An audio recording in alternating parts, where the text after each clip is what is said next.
Boa noite. No ar, mais uma edição do programa Arcanos Celestes, uma série inédita no Brasil que visa divulgar a obra do filósofo, teólogo e cientista sueco Emanuel Swedenborg, revelador das doutrinas celestes. Este programa vai ao ar todas as terças-feiras, às 19 horas, no canal 5 da NET e no canal 72 da TVA, podendo ser acompanhado também pelo site www.arcanocelestes.com. As perguntas poderão ser encaminhadas para o e-mail arcanocelestes@gmail.com e os livros poderão ser solicitados pelo telefone 3027 4741. Dando prosseguimento ao programa desta noite, falaremos hoje sobre o estado de inocência e sabedoria dos homens e sua importância na compreensão das doutrinas. Eduardo, para iniciarmos, poderia falar um pouco sobre os diferentes tipos de inocência, da infância, da real e da genuína? Perfeito. Boa noite, Tiago. Boa noite a todos. Eu vou começar lendo um pequeno trecho do livro de Zacarias. Na verdade, são 2 versículos, né? É o capítulo 8, versos 4 e 5. Assim diz o Senhor dos Exércitos: ainda nas praças de Jerusalém habitarão velhos e velhas, levando cada um na mão o seu bordão, por causa da sua muita idade. E as ruas da cidade se encherão de meninos e meninas que nelas brincarão. Esses 2 versículos nos mostram que da alegria, depois o versículo posterior ele fala da alegria do Senhor por ver as diversas idades reunidas numa só comunidade, né? E dando isso uma demonstração de que uma comunidade, um dos sinais de uma comunidade saudável é que quando as idades da criança, por exemplo, da infância, da meninice, da idade adulta e da idade, ou seja, dos idosos, na velhice, né, estão todas elas juntas, né? Isso demonstra que, porque cada fase na vida do homem, cada idade da vida do homem traz uma particularidade, né? E quando alguma dessas idades faltam na comunidade, seja os jovens ou as crianças, os velhos, fica uma lacuna, digamos, porque a comunidade não recebe as particularidades daquela idade, né? Então, nós sabemos que tem, por exemplo, a idade da infância tem uma peculiaridade muito grande, assim, que salta aos olhos, inclusive, quando a gente vê, que é a idade da inocência, né? Porque você vê isso numa criança, né? Toda ela emana uma atmosfera de inocência nas suas intenções, que são gentis, que são tranquilas, né? Na delicadeza dos seus gestos, né? E as crianças também não têm ainda um próprio definido, né? Elas não têm um cuidado, uma prudência interna assim própria, né? Tudo que é da vida delas, elas atribuem aos pais, né? Não têm muito interesse pelas coisas do mundo, né? Contentam-se com qualquer bagatela que você der para elas, né? Elas então recebem isso com prazer e brincam, amam seus pais, as suas amas, os seus amiguinhos, né? Com os quais eles brincam, né? E desfrutam desse estado de inocência, e daí esse estado de inocência contamina toda a comunidade, né? A família principalmente, os pais, né, que recebem essa emanação da inocência que vem diretamente do céu para elas, né? E só que essa inocência é uma inocência ainda externa, ou seja, uma inocência do corpo, porque as crianças ainda não têm uma mente formada, né? E, portanto, não têm uma vontade e não têm um entendimento formado. E nós vamos ver mais adiante que a inocência verdadeira é de uma outra natureza, né? Ou seja, ela traz já uma bagagem da vida, né? Quando se chega à velhice, então a criança que está que está dentro daquela pessoa já adulta, né? Já um velho, né? Então essa inocência retorna no estado da velhice, né? Que é o que nós chamamos da inocência da sabedoria, né? Perfeito, ou seja, por mais que ela tenha essa inocência, como você disse, contagiante, bonita e muitas vezes lúdica, né? Ainda não é uma inocência genuína, né? Não é uma inocência real, é uma inocência externa, né? Porque a mente dela não está formada, né? Exato. E para nós aclararmos assim para o público de casa, o que é a inocência real e genuína? E qual é a importância disso? Qual é a relevância para a regeneração do homem? Perfeito. Isso, continuando esse raciocínio da primeira pergunta, né? O homem então vai passar depois da infância para a idade da meninice, né? Ou da adolescência, né? Onde ele então começa a receber as primeiras emanações do racional, né? Então ele passa para uma idade já onde ele começa a desenvolver a sua inteligência, né? Através da racionalidade. E depois ele vai ter que lutar com todas as complicações da vida, quando chega a idade adulta, né? Muitos casam, outros têm empregos complicados, têm muitas atribulações na sua vida, como a gente vê no dia a dia das pessoas, né? E de forma que a luta mesmo vai se desenvolver, né? A partir dos 20 anos, 21, 22, 23 anos, quando a pessoa começa então a adquirir responsabilidades e ter que vencer todas essas responsabilidades, né? E isso então todas essas experiências que a pessoa tem ao longo da sua vida que reflete um amadurecimento da sua personalidade, das suas afeições internas, dos seus pensamentos, das suas atitudes. Isso tudo vai então eclodir num processo de sabedoria que a pessoa vai começar a receber quando ela chega na idade já lá da velhice, né? Quando são chegados lá 58, 59, 60 anos, né? Que os escritos de Swedenborg classificam como a entrada da terceira idade, ou nós chamamos aqui até da quarta idade, que seria a idade da velhice. Porque nos estudos do Swedenborg nós temos a idade da infância, né? Da meninice, a idade adulta e depois a velhice, né? E essa classificação segue uma classificação dos antigos, né? Onde a meninice, a adolescência, iria até uns 30 anos, mais ou menos, né?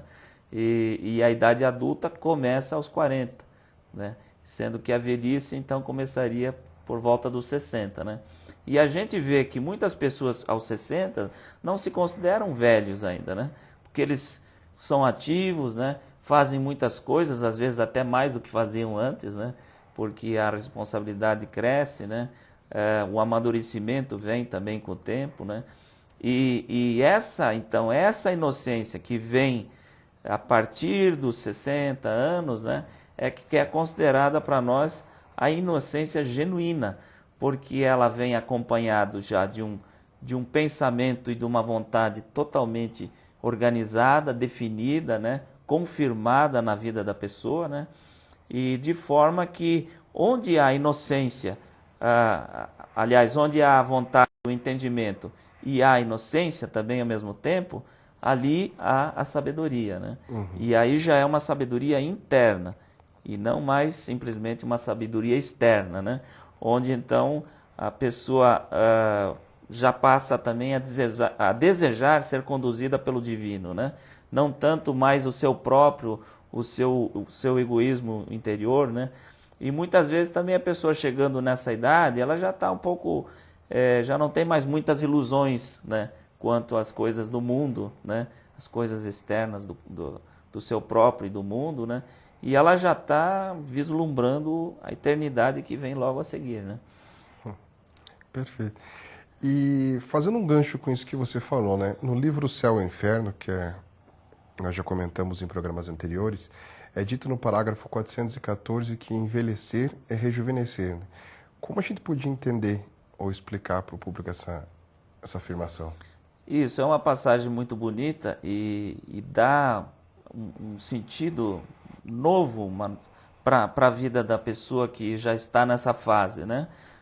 Porque a gente vislumbra então a eternidade. É dito lá nesse parágrafo do Céu e Inferno que à medida que a pessoa viveu uma vida boa, honesta, sincera, de amor a Deus e ao próximo aqui, e ela conjuntou o bem e a verdade dentro de si mesmo, a inocência então está presente. E a inocência presente é a garantia da sabedoria na eternidade. Então, o homem, quando passa para o mundo espiritual e ele se confirma numa sociedade celeste, ali ele vai ser eternamente aperfeiçoado no amor e na sabedoria. Ou seja, o homem nunca deixa de se desenvolver mais e mais, porque ele nunca chega à perfeição. A perfeição é algo especificamente do divino, né? Mas a convergência do homem para o divino, e mesmo os casamentos que aqui, digamos assim, se firmaram, ou então no mundo espiritual se firmaram para a eternidade, há então uma convergência para a eternidade desses casamentos também, né? Onde o esposo e a esposa cada vez estão mais íntimos um do outro, né? A ponto de as suas almas se fundirem mesmo, né? E isso ocorre assim, se nós consideramos aí 60, 70, 80 anos uma idade 90, 100 anos uma idade muito, digamos assim, extensa, imagina se você indo para o mundo espiritual, você vai ter a eternidade pela frente, né? Então, é dito lá nesse parágrafo que mesmo as pessoas de idade muito, por exemplo, com 90 anos, que o corpo já está decrépito, né? E quase que assim deformado, né? Essa pessoa, então, volta para a sua juventude, né? À medida que ela vai sendo aperfeiçoada no amor e na sabedoria, nas afeições celestes, ela vai, então, voltando para um estado de adolescência, né? Onde ela, então, vive na plenitude da sua é como se fosse uma primavera eterna, né? Perfeito. Ou seja, ele vai desfrutar, né, de todo esse conhecimento, de toda essa sabedoria que ele permitiu-se receber do Senhor, né? Isso, daí é que todos os textos sagrados falam de que o homem é semelhante a uma terra, né? Onde você planta, né? E você depois vai colher, né? Por exemplo, a parábola do trigo e do joio, né? É um exemplo claro, né? Um exemplo clássico.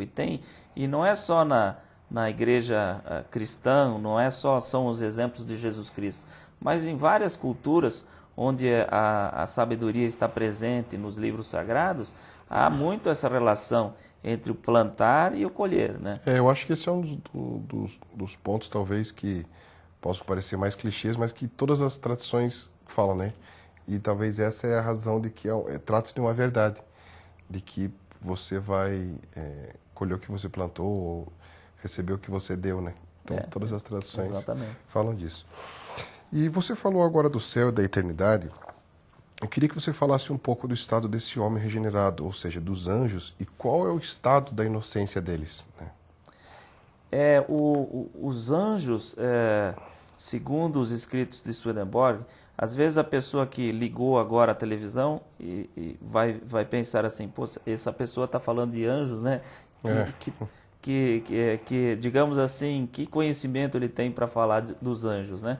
Para quem não conhece, o Swedenborg foi um autor do século XVIII, um cientista, teólogo e filósofo muito famoso, que tem obras respeitadíssimas a nível científico até hoje, né?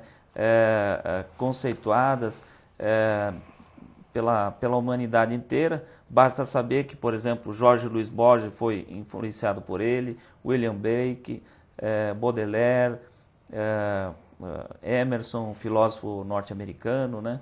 E muitas outras pessoas assim de grande respeitabilidade no mundo da filosofia, das artes, da intelectualidade, né?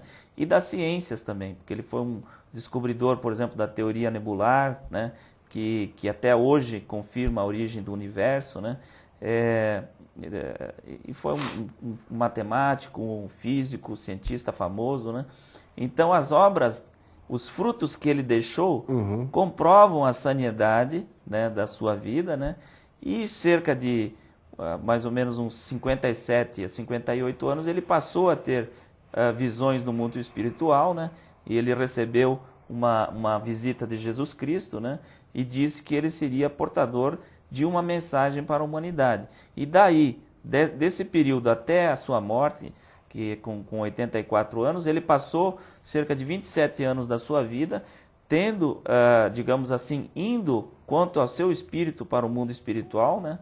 Ele ficou como que um cidadão de dois mundos, né? E lá ele conversou com anjos, com espíritos, né? Viu as coisas do mundo espiritual, viu as coisas do céu, viu as coisas do inferno, né? E de forma que ele foi uma testemunha ocular do mundo espiritual para poder transmitir isso para os homens que estão nesse mundo. Então muitas pessoas podem às vezes ter dúvidas, né? Achar essa pessoa digamos assim, tirou de onde ela tirou esses conhecimentos, né? Então a gente gostaria de esclarecer isso primeiro antes de falar sobre os anjos, né? Porque a pergunta é sobre a inocência dos anjos, isso, né? Pois é, essa inocência dos anjos é retirada do desejo que eles têm, ou seja, de serem conduzidos pelo Senhor. Ou seja, eles sabem que quanto mais eles forem conduzidos pelo Senhor, menos eles estão no seu próprio, né? E quanto mais eles fazem isso, mais eles recebem as emanações do divino, que são o amor e a sabedoria, né? E os anjos dos céus mais elevados, que são do terceiro céu, eles são aqueles que mais desejam ser conduzidos pelo divino, assim como uma criancinha, né, deseja ser conduzido pelos seus pais, né? De forma que o mundo celestial, ele é justamente muitas vezes o oposto do que acontece no mundo, no nosso mundo natural, né? Onde principalmente, geralmente as pessoas querem ser conduzidas por si mesmas, né? E querem, digamos assim, não gostam de ser conduzidas pelos outros, né? Então hoje se prega muito a rebeldia, né? Sendo que a obediência é um dos fatores importantes na regeneração do homem, né? Isso acontece, por exemplo, com uma criança, né? Uma criança que obedece aos pais, que confia no pai, confia na mãe, né? E recebe uma orientação segura, né? Ela vai ser bem mais, digamos assim, vai ter uma vida muito mais facilitada do que aquela pessoa que é muito rebelde, que não aceita, né, as instruções, né, que se revolta contra os pais, né? E no mundo espiritual, no caso dos anjos dos céus, é a mesma coisa, porque o Senhor lá é considerado como que o Pai de todos, né? E Ele sabe o que é melhor para cada um, de forma que os anjos, eles até nem sabem o que é melhor para si mesmos, né? De forma que tudo que eles recebem, eles aceitam de bom grado, né? Aqueles que têm pouco, aceitam aquilo que têm, né? E aqueles que têm muito, aceitam o que têm muito, porque sabem que podem receber esse muito, né?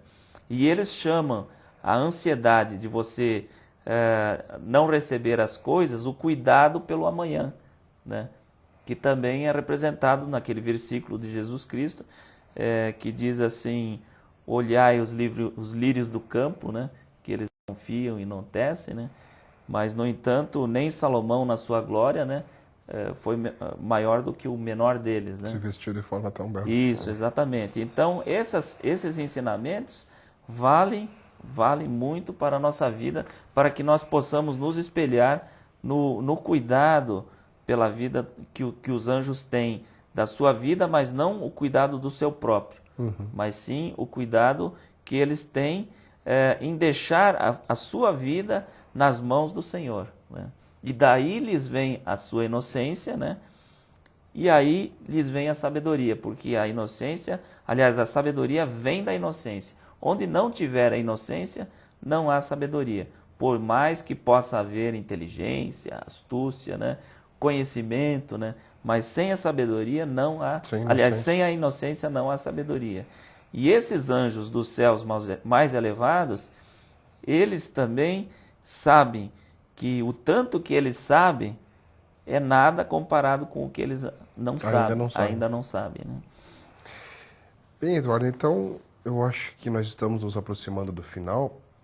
Hoje nós trouxemos as edições novas que foram publicadas recentemente. Eu gostaria que você falasse rapidamente um pouco sobre cada uma. Inclusive, hoje nós falamos basicamente sobre a inocência, o estado de inocência dos anjos, que está no capítulo 31, se não me engano. 31 do Céu e Inferno. Então, se você pudesse, para que as pessoas se familiarizassem, falasse um pouco, bem rapidamente, sobre as edições que foram publicadas recentemente. Pode ser? Certo. Eu gostaria de saber se vai ser apresentada na tela os livros. Então, pela ordem, os livros, o Arcano Celeste foi editado pela primeira vez em 1999, aqui no Brasil, né?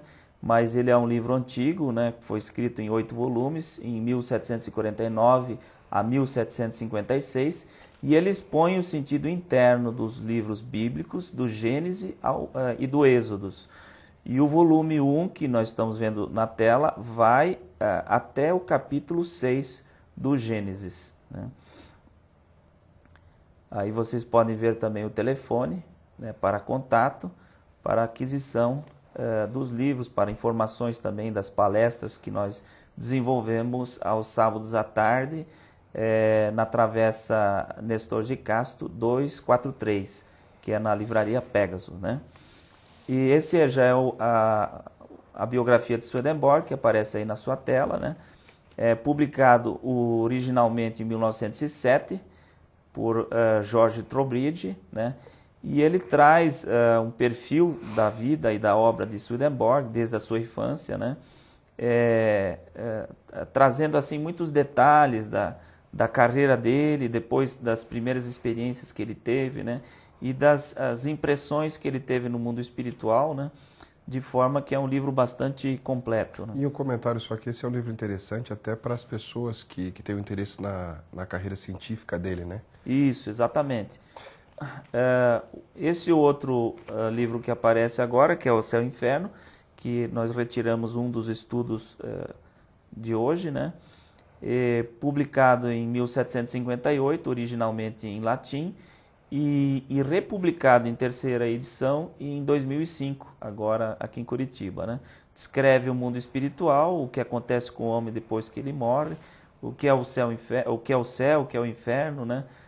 Qual é a vida do homem após a morte, né? Sempre vale lembrar também para não se confundir com a obra homônima, né? De Kardec, também muito famosa, uma vez que o Céu e o Inferno de Swedenborg foi escrito muito anteriormente, né? Isso, e corrigir também que o Céu e o Inferno foi escrito 107 anos antes da obra de Kardec. Num programa anterior eu tinha falado 115, mas é 107. Esse daí são as 4 doutrinas, né? Que também é a última obra publicada agora. Isso, é a obra mais recente, né?